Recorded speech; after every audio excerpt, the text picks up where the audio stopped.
I think if I hear you call me Becky one more time, six-pack, I'm gonna pop your tops. All six of them.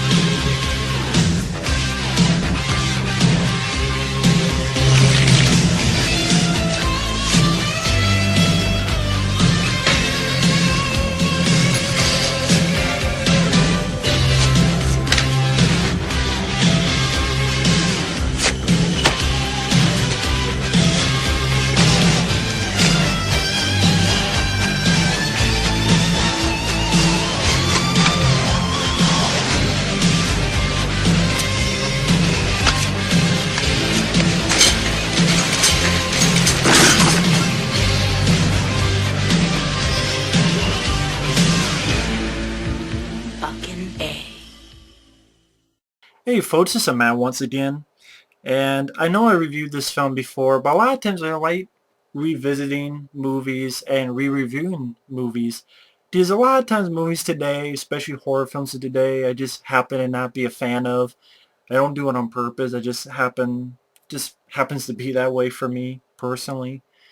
So I like re-reviewing films that I think deserve to be talked about again and again and again. And that includes what I think is a fantastic horror film from 1986 called The Hitcher. I mean, you have a great director. He did an excellent job with this film called Robert Harmon. He directed this film. And he's had some hits and misses after. He did Highwaymen, which I reviewed with Jim Caviezel. I liked that film. But he also did a film called They, which I was not a fan of. Mainly nowadays, he does a lot of those Jesse Stone TV movies with Tom Selleck. Then he also worked with Tom Selleck in the TV movie where Tom Selleck played Dwight D. Eisenhower, general thing about D-Day. I think Robert Harmon's also directing episodes of that TV show that Tom Selleck's on, Blue Bloods.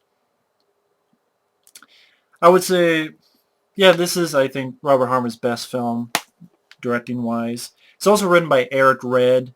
And Eric Red, which unfortunately I think sometime, can't remember when, being around the late 90s or early 2000s, he had a really horrible car accident where he accidentally hit some people. Two people died because of it. He went through a lot of court procedures. At the time when he found out what happened, I know he has some type of affliction or some type of, I can't understand what it was, but kind of made him almost like blackout or something. And while during while that happened, two people all unfortunately got killed. And when he realized that, he tried to cut his own throat, which is too bad. But yeah, that's the writer Eric Red, and the guy has film-wise has done a lot of stuff. He wrote this film. He wrote Near Dark. He wrote and directed a film called Cohen and Tate with Roy Scheider, which I have not seen yet. But he also wrote Blue Steel. Other films he directed, which I liked, Body Parts with Jeff Fahey. I really enjoy that film. I think that's another very underrated film, Body Parts. And he also did I thought, a pretty decent werewolf flick called Bad Moon. It's not my favorite werewolf film. That'd be Dog Soldiers. But I thought Bad Moon, not perfect, but I thought it was a pretty decent film. I like that. So writing, like Blue Steel, I really like the ending of that film. This film, he wrote and directed Body Parts again, great flick. The last thing he did was a film called 100 Feet with Famke Johnson, where I think like she killed her husband in self-defense, something like that. And like she went to trial and all this stuff, and she has like one of those things like Shia LaBeouf had in Disturbia. She can't go 100 feet from her place. And then I think the place she lives at gets haunted by the ghost of her former husband that she killed in self-defense. I thought, oh, that's an interesting idea. But this is a very talented writer. I know he got his idea from I think a song from The Doors called "Riders on the Storm." I think "Riders on the Storm," something like that.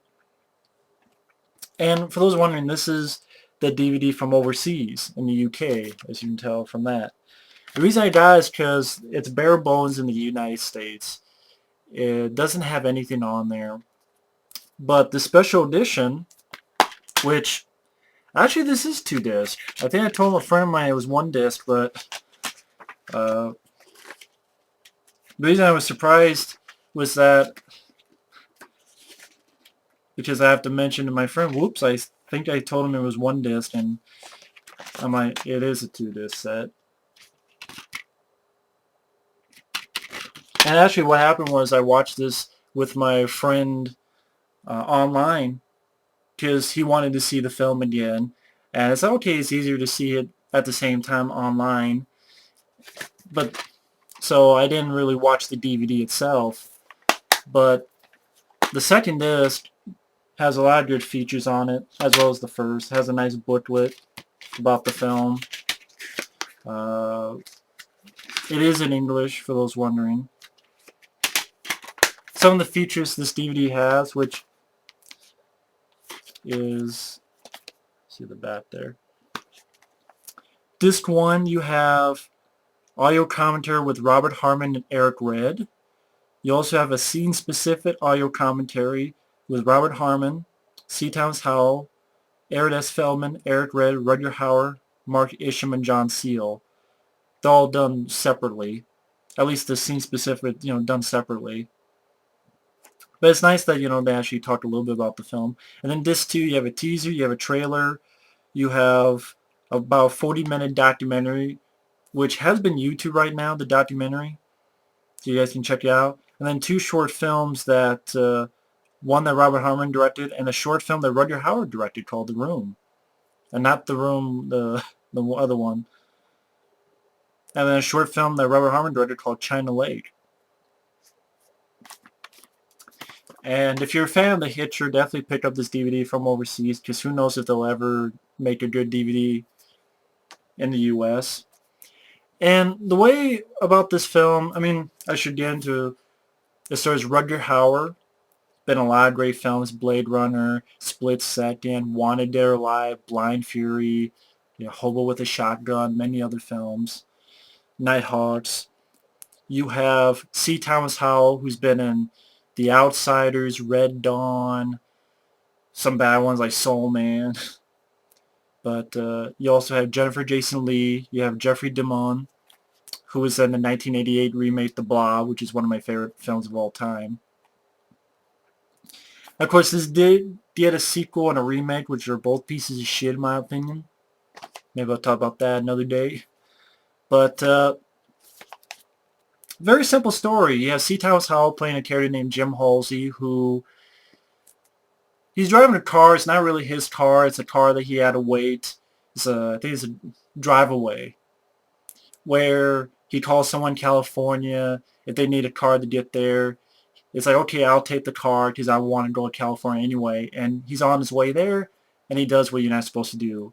Picks up a hitchhiker. He even mentions, my mom told me not to do this. One thing leads to another. He pushes the hitcher out of his car, and then this really wonderful cat and mouse game begins in a very satisfying, very thrilling manner. Now, I remember the first time I saw this film was on VHS tape. And this was not the cover. I'm not sure if they actually have the cover. Do they have the cover on this booklet? They might not.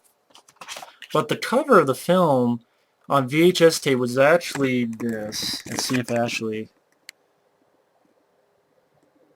I know you can't see, but this is the Hitcher. It was this, where this black silhouette, and then some guy, which looks horrible because the stupid lighting. And it says...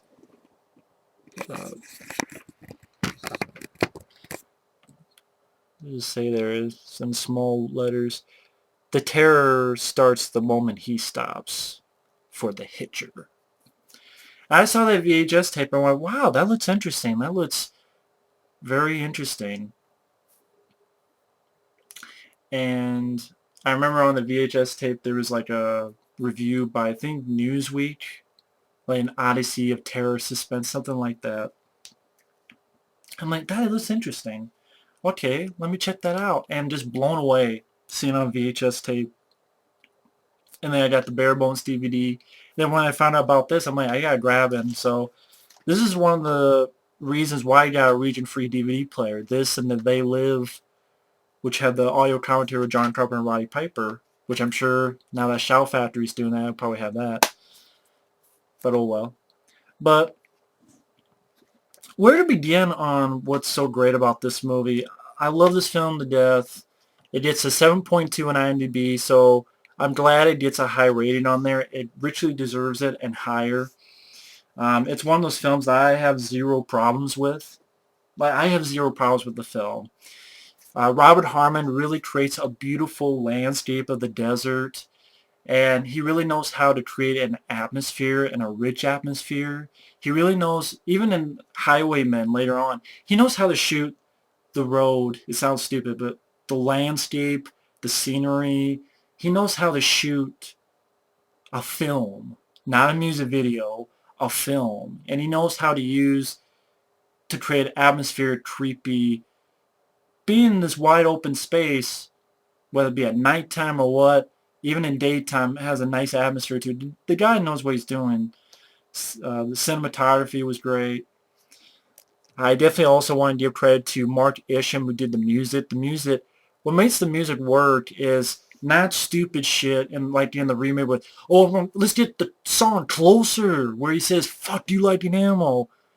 Mark Isham's score in this film was very subtle, but creepy, and it fit the film like a glove.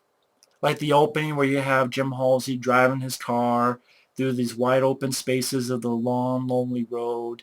And the score is very simple and subtle, but it helps, along with the direction, create this mood of, something's happening, there's a storm coming, starts to rain a little bit.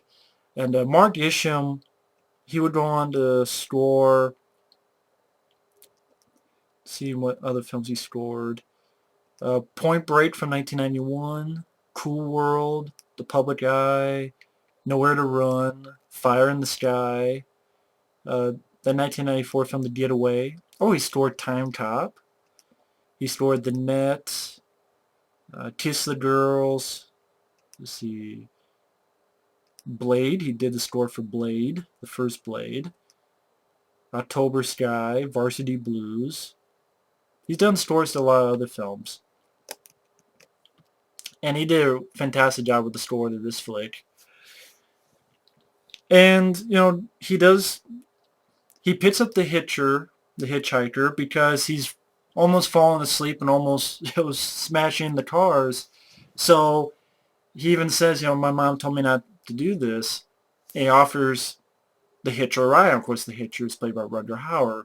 Fantastic performance. And C. Thomas Howell does a great job here because C. Thomas Howell, he's likable, but he's a survivor. And you really get the idea he wants to live. He wants to survive. He's not just a victim.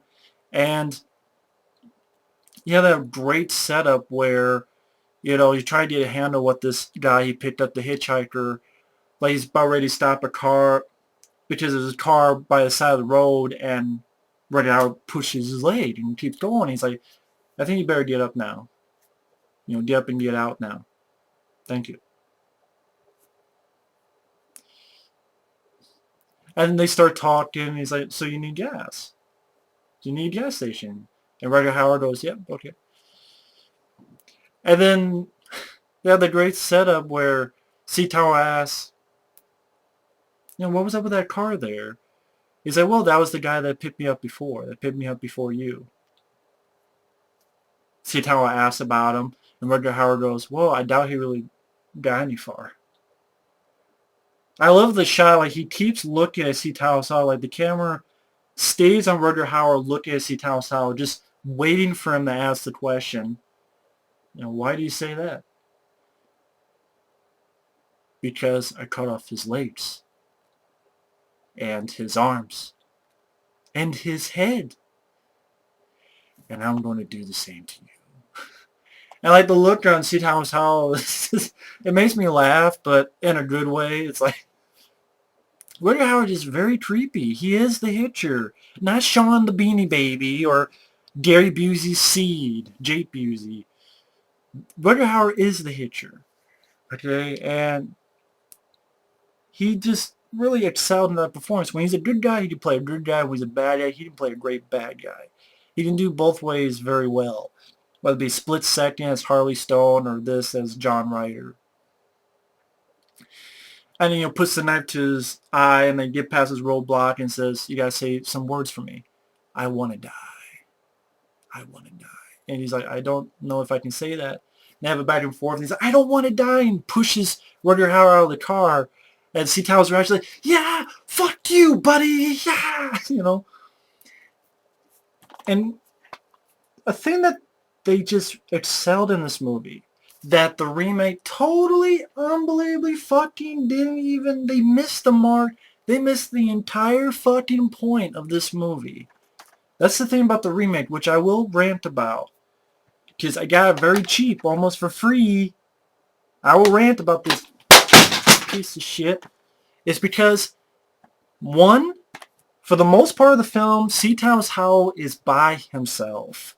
So it's mano a mano, one guy by himself for most of the time being chased down by this guy. When you're by yourself, it's much scarier than always having a companion.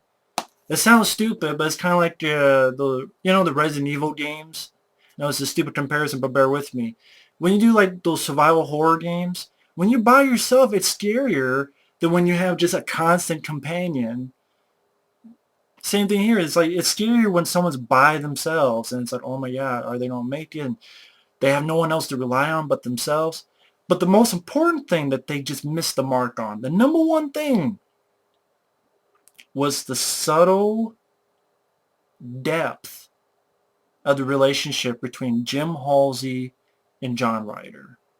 Because when he pushed John Ryder out and he keeps driving, when Rutger Hauer gets up and looks down the road, as I shot from down below, and throughout the entire film, you're always wondering, what is John Ryder's deal?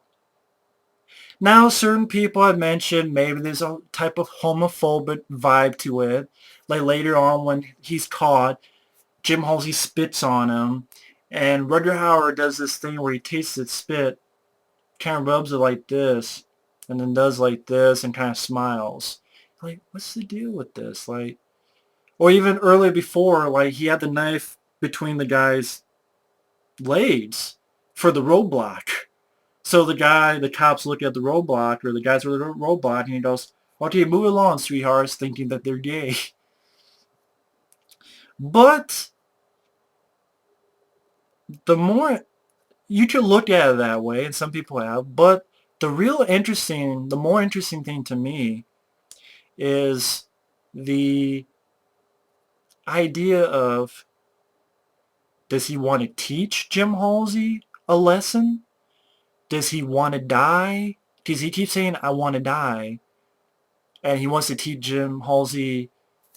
He's like, he wants to find a worthy person to give him a death, like a worthy death.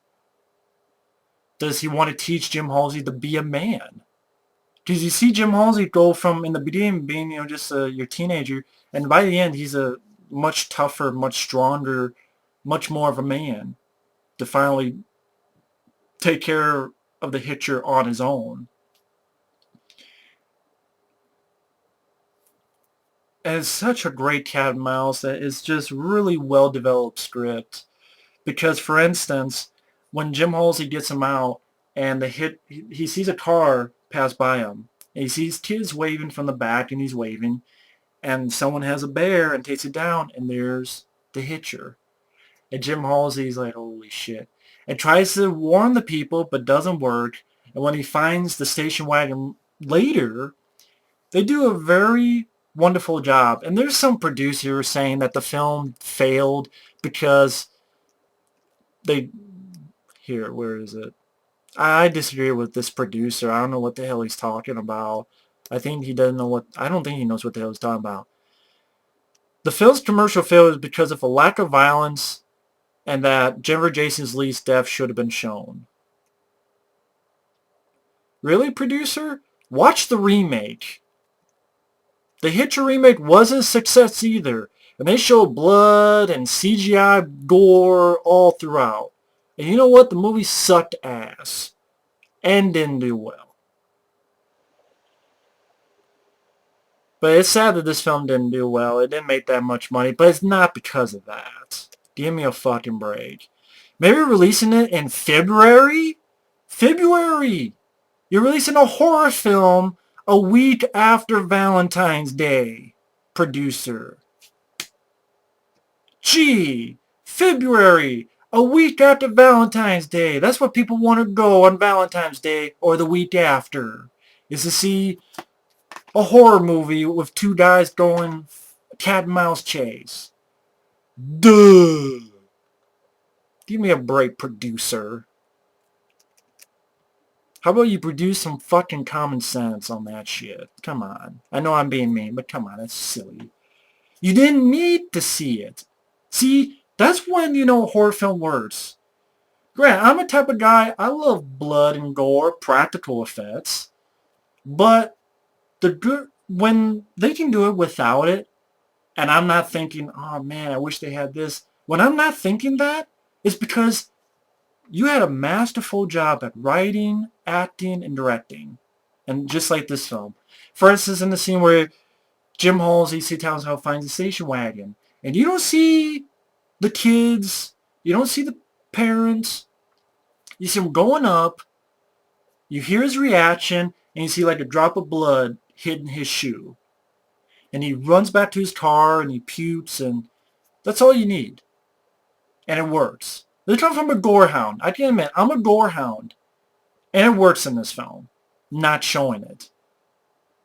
And later on, when you have a scene, well, basically he goes through some stuff, meets up with Jennifer Jason Leigh. Then later on, gets to a scene where, just like in the remake, they have a person between these two things, and they're going to be ripped apart. You didn't need to see her death scene. You didn't need it. Because you heard it. You had C. Howell and Rutger Hauer's performance, C. Howell's reaction, and you heard it. What you did in the remake, you did fucking CGI blood, maybe some practical, but it looked like dog shit. And there was no impact and no feeling. You just, well, whatever. Oh, wow, blood, ooh, whatever. No impact. But I'm jumping the gun, but getting back to like the cat and mouse thing. When Jim Halsey finds out and he's trying to find help and he finds his gas station, one thing leads to another. He's trying to find for help, and he turns and there's the Hitcher right there, Rutger Hauer. And he approaches C. Townsend's house slowly. And he has Jim Halsey, C. Townsend's house keys. He kind of tosses him the keys as sort of a sign of, okay, I challenge you, come and get me. And it's subtle, and you don't need anything else. You see that scene is very dusty, it's very dirty, and Rutger Hauer just appearing there, just smiling, kind of smiling, tosses the keys to Jim Halsey, and just, you know, you want to accept the challenge or not. Doesn't need to say it, doesn't need to spell it out. I'm sorry, Roger Ebert, that you needed it spelled out for you. Roger Ebert gave it 0 stars. I'm sorry, dude, but you liked Speed 2 Cruise Control, and you didn't paid for it. I know this sounds mean. He can like whatever he wants, in all honesty. He can like whatever he wants, but you're complaining that, oh, they didn't, you know, you got it. It's in there. You have to have it spelled out for you? Watch the remake. It's not even spelled out. It's spelled maybe with crayons. From a person who didn't have hooked on phonics, that's what the remake is. Spelling with crayons. They spell fuck F-U-K. That's what the remake would do. But you know, it's like, okay, you want to accept the challenge, and Jim Halsey tries to, Hitcher gets another ride, and Jim Halsey tries to stop him. And he goes to all this stuff with, like, there's a scene where he's going at this gas station, and the Hitcher in his truck almost runs him over and sort of tests him. gas is pumping. Rutger Hauer throws the lighter, blows up the gas station. So Jim Halsey has to get out of there, and he's driving. His car's on fire. Really well done. The guy, everybody on here knew how to do suspense. This is a very suspenseful film. The writer, the director, everybody were on top of their game. When he leaves another, he meets Jennifer Jason Leigh, who works at this sort of diner. And then you have the scene with the French fries. And what's funny is I did a review for this film. It's still up. And I think Rutger Hauer commented on the review. Because I clicked on like one of the persons who commented on it. And it came to a YouTube page that had Rutger Hauer himself. I'm like, he commented on my review of The Hitcher? Really? That's just... what? It's some guy, not some guy, I mean...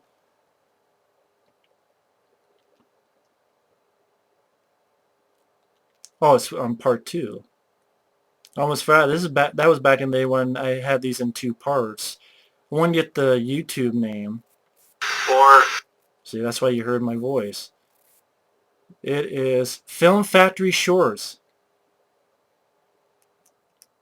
Film Factory Shores, because he mentions he can't look at the French fries because he needs to discover a finger in it. And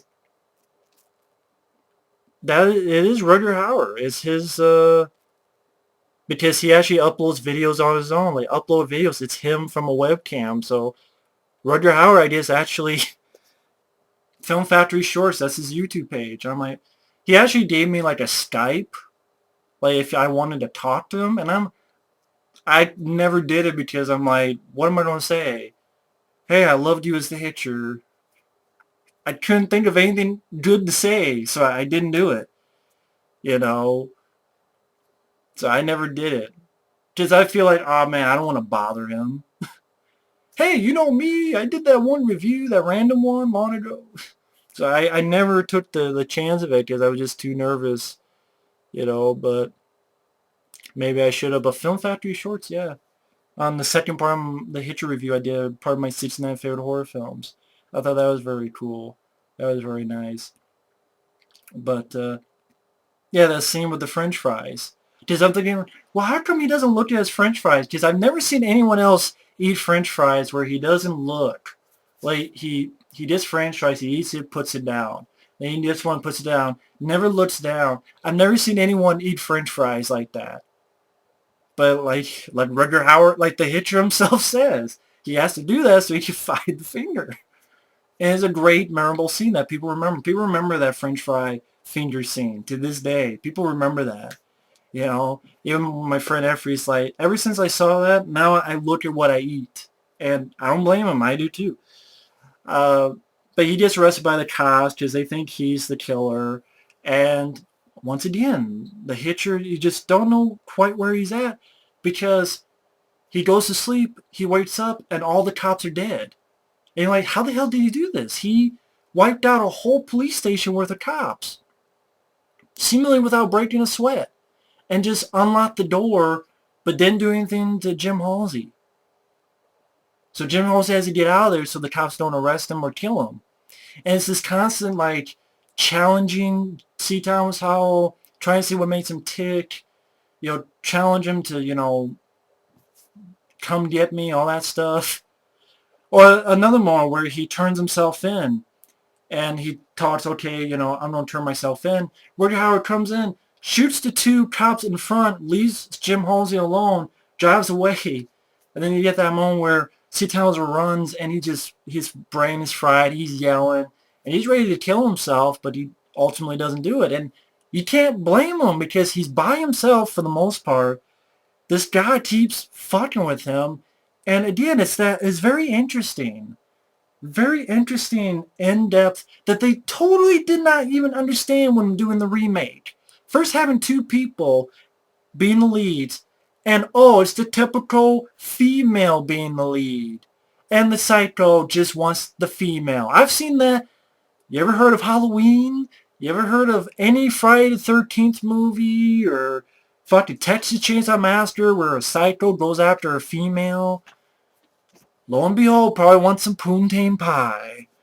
Wow. That's not interesting. I've seen that done shitloads of times.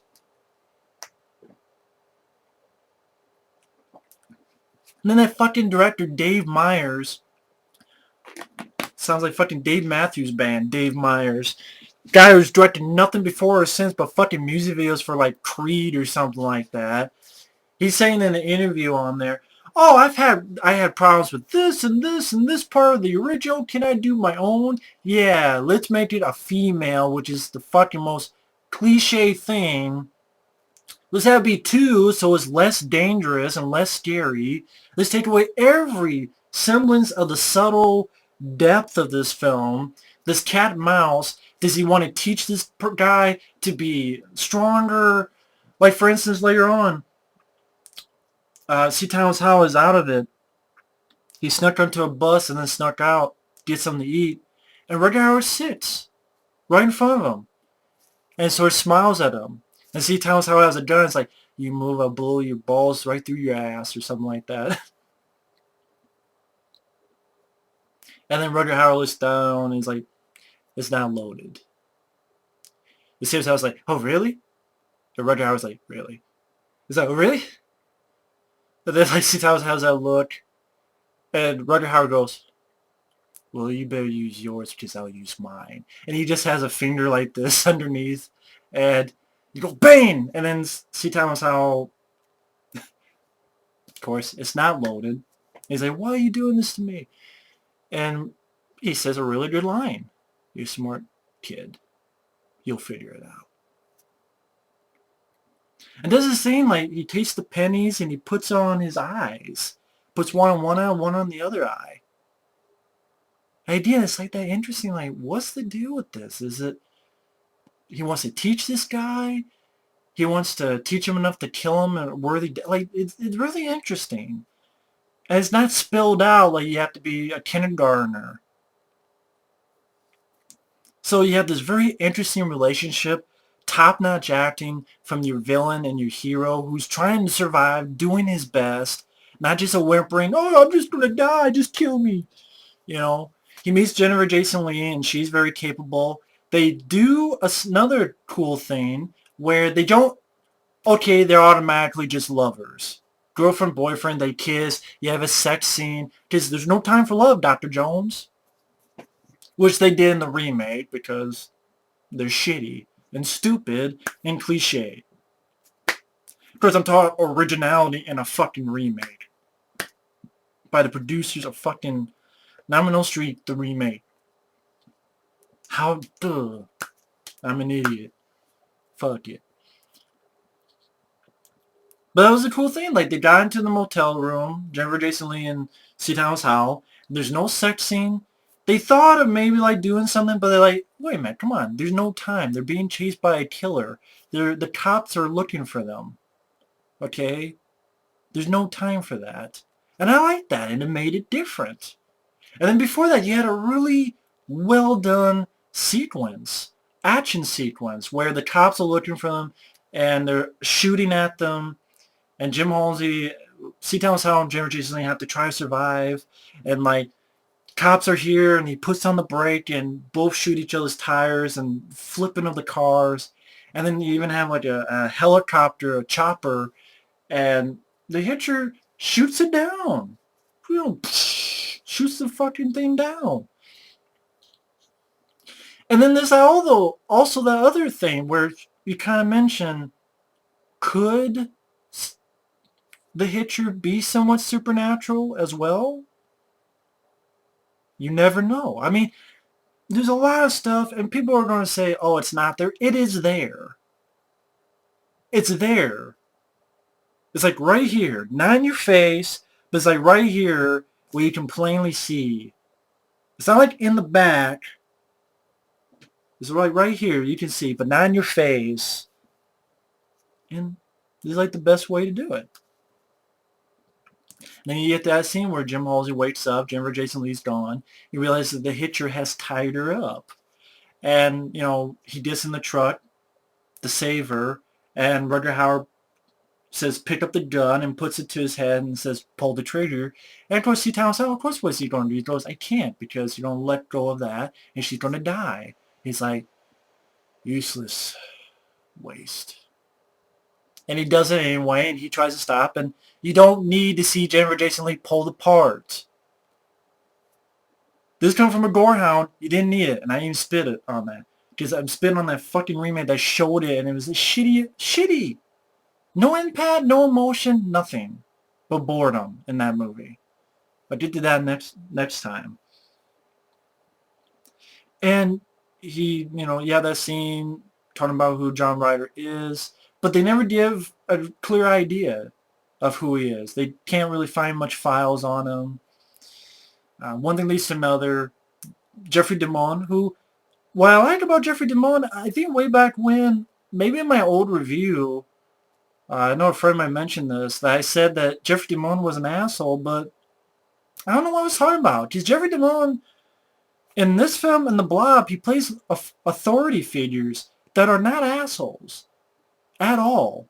Like Jeffrey DeMunn, he's an officer. This is the kind of cop that you would like on the force. Cop, sheriff, whatever. Who's understanding and smart and not dumb and not a dipshit, dumbass. Dipshit, dumbass, dipstick. Any amount of D's that you want to call damn motherfucking dip. All the D's in the damn book. He's not that. Very likable guy.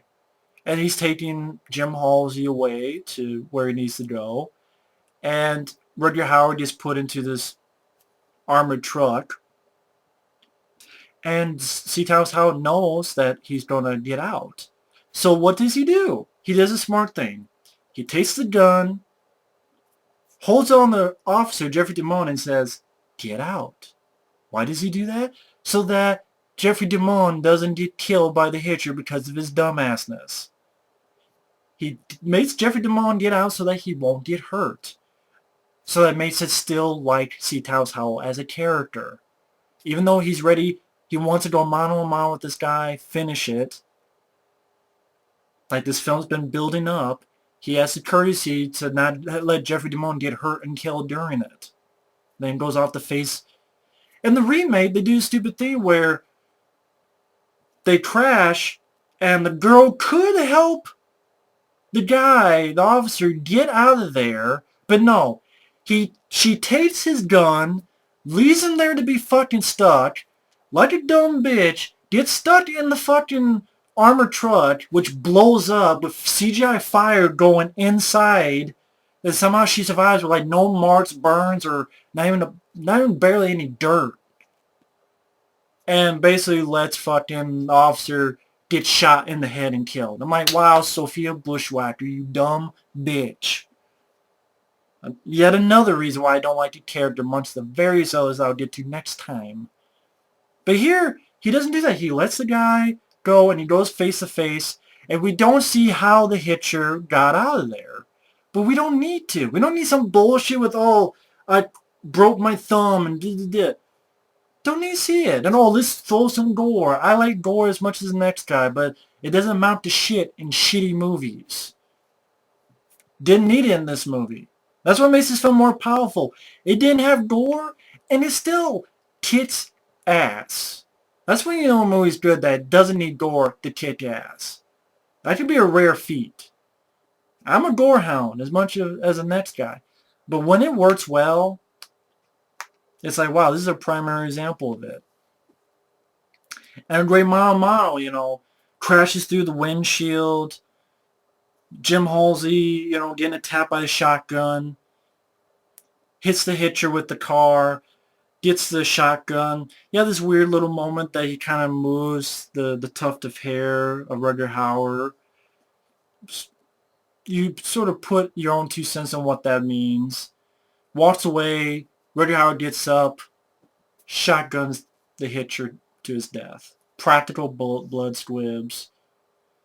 And then this quiet, subtle moment where he gets next to his truck, the sun's going down, he lights a cigarette, and Mark Isham's score, which did a beautiful job. Beautiful job. Not overbearing, over dramatic, just subtle. I'm doing a shitty job of it. You can look at Mark Isham's score on YouTube. This film just works. It works because it's suspenseful. It works because top-notch acting, especially by Rutger Hauer and C. Thomas Howell. It works because of excellent writing. When the action is there, the little bits of action, they're very well done, well choreographed. You know, cars crashing, helicopters crashing, things like that. But more importantly is the story. You know how people talk about a good story? This is a good story. No, scratch that. A great fucking story. It's a great story told very well about this cat and mouse between two people. One a psycho, one an innocent. It's two guys. You don't know quite what the Hitcher is about. Even by the end, you quite don't know what the Hitcher is about. But you can form your own ideas. But it's not annoying in a piss-poor manner. It's like, come on, you didn't explain. It's there for you to figure out. And it's not a depressing, downbeat ending. And there is an ending, unlike some of these films that just, nope, we have no ending. The movie is just a grade A horror film. Thriller. It's not that violent, but it's definitely R-rated. It didn't need wall-to-wall gore. You want to see wall-to-wall gore? See the remake, and that's a piece of shit. There's a reason why this has a higher rating. By a good amount. And I thank you for that. Thank you. This film did not get the respect it deserved when it came out way back when, and that's bullshit. It deserved it. It really fucking deserved it. And it deserves as much respect today. I'm surprised that these companies like Shout Factory or Synapse, I'm surprised no one has gotten the Hitcher to do a special edition in the US. I'm surprised. But if you have a region-free DVD player, you can get this overseas. And I know this is a long review, so don't complain about that. You knew going in. And I make these reviews long because I want to be in-depth as possible with this film. Because this film deserves to be talked about again and again. And when I see films I love, I'm like, hey, this is underrated. It didn't make any money. Critics spit on it. Roger Ebert, I'm sorry. This is not a 0-star film. Watch the remake. There's your explanation that you wanted. Here's Sean the Beanie Baby being a psycho wanting the gal for some poontang. And, oh, producer, you want gore? Watch the remake. See how successful that film was.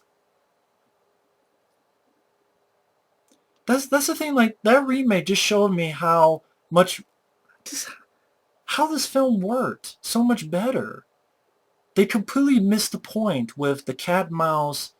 Not only that, the depthness and the subtlety of this movie, of the relationship between these two guys. That's why this is a very fascinating movie to me.